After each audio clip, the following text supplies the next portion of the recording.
Dalam video ini, Cikgu akan terangkan dengan kamu konsep laju purata. Laju purata biasanya digunakan untuk memberikan suatu gambaran tentang suatu keadaan laju yang tak seragam. Dalam video sebelum ini, kamu sudah tengok bagaimana laju seragam dan juga laju tak seragam. Jadi, laju purata ini kita akan gunakan untuk mengira secara keseluruhan bagi laju tak seragam untuk suatu objek atau pergerakan.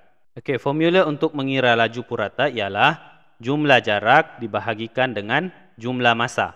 Okey, sekarang perhatikan contoh 1. Sebuah bas bertolak dari Keningau pada jam 8.30 dan tiba di Kota Belud pada jam 12.15. Jika jumlah jarak yang dilalui oleh bas tersebut ialah 250 km, hitung laju purata bas itu dalam kilometer per jam. Maka kamu gunakan formula laju purata, iaitu laju purata sama dengan jumlah jarak bahagi dengan masa, jumlah masa. Jumlah jarak yang diberi ialah 250 km. Manakala masa yang diambil ataupun jumlah masanya ialah, kamu kira dahulu jumlah masanya, iaitu pukul 12.15 tengah hari tolak dengan pukul 8.30 pagi. Maka kamu akan dapat jumlah masa yang diambil ialah 3 jam 45 minit. Kerana dalam soalan ini, nyatakan laju purata bas itu dalam kilometer per jam, maka kamu perlu nyatakan jumlah masa tersebut dalam unit jam. Maka tukarkan 45 minit ini kepada jam. 45 minit ditukarkan kepada jam, 45 minit dibahagi dengan 60. Kerana 1 jam bersamaan dengan 60 minit. Maka kamu akan dapat jawapannya 0.75 jam. Dan kamu tambahkan dengan 3 jam tadi, maka jumlah masa perjalanan dari Keningau ke Kota Belud ialah 3.75 jam. Barulah kamu bahagikan, masukkan dalam formula 250 km bahagi dengan 3.75 jam. Maka kamu akan dapat jawapannya ialah 66.67 km per jam. Maka laju purata bas tersebut ialah 66.67 km per jam. Seterusnya, untuk contoh 2 pula, menukarkan unit laju. Contoh 2 ini, had laju kebangsaan di Jalan Persekutuan ialah 90 km per jam.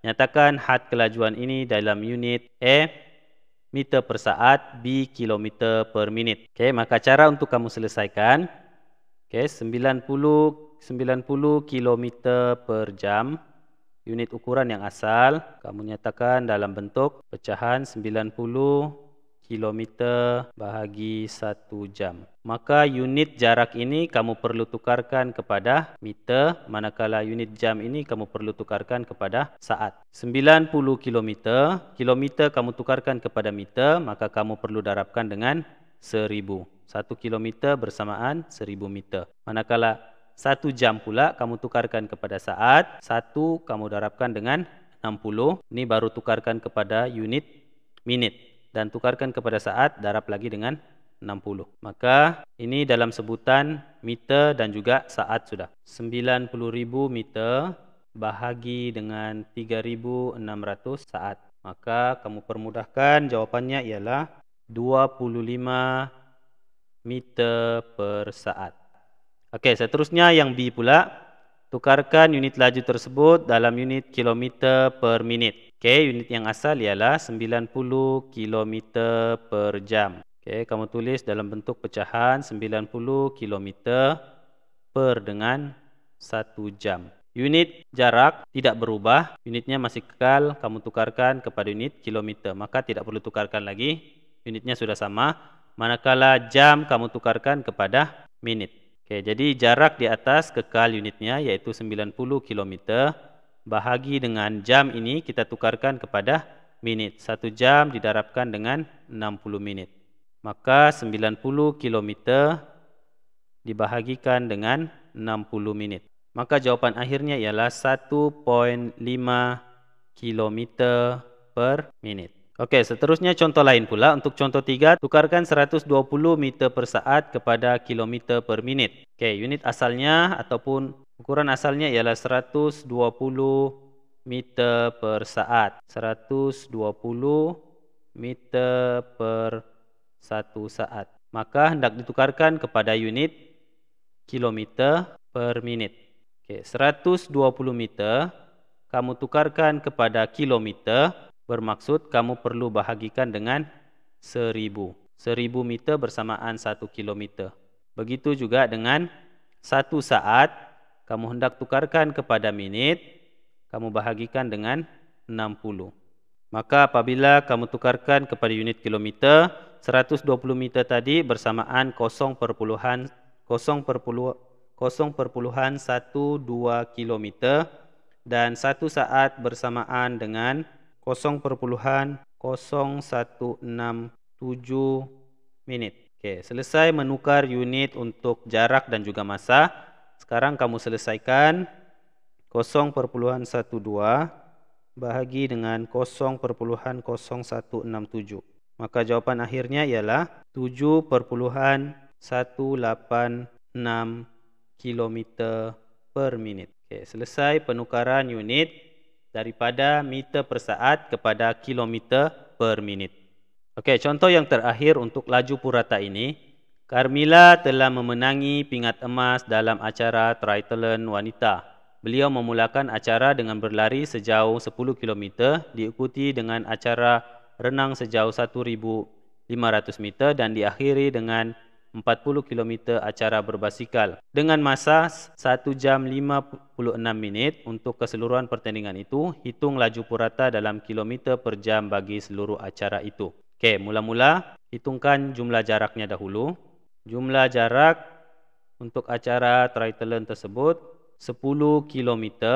Oke, unit yang diingini adalah kilometer per jam. Maka semua jarak perlu dalam unit kilometer. Acara renang ini jaraknya dinyatakan dalam meter.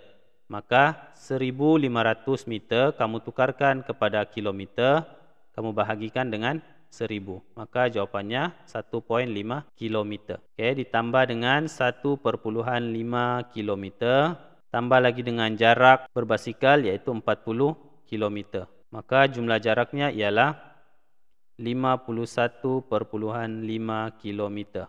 Seterusnya jumlah masanya. Oke, jumlah masa yang diambil ialah 1 jam 56 menit. Dan purata laju itu kamu perlu nyatakan dalam unit jam. Bermaksud 56 menit itu kamu perlu tukarkan kepada jam. 1 jam 56 menit. Maka 56 menit ini kita tukarkan ke dalam bentuk jam.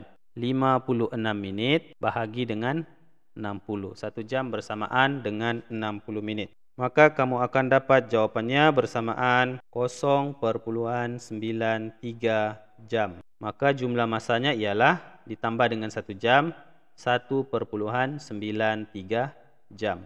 Oke, selesai mengumpulkan jumlah jarak dan juga jumlah masa dalam satu unit yang sama. Maka sekarang kamu boleh kira laju purata bagi Carmilla. Oke, jumlah jaraknya ialah 51,5 km bahagi dengan jumlah masa 1,93 jam.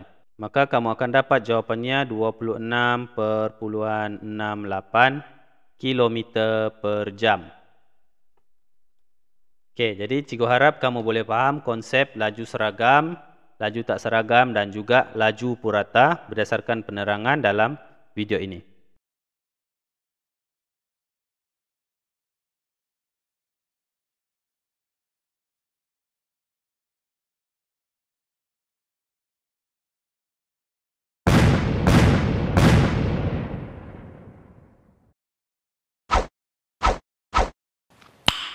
Nice.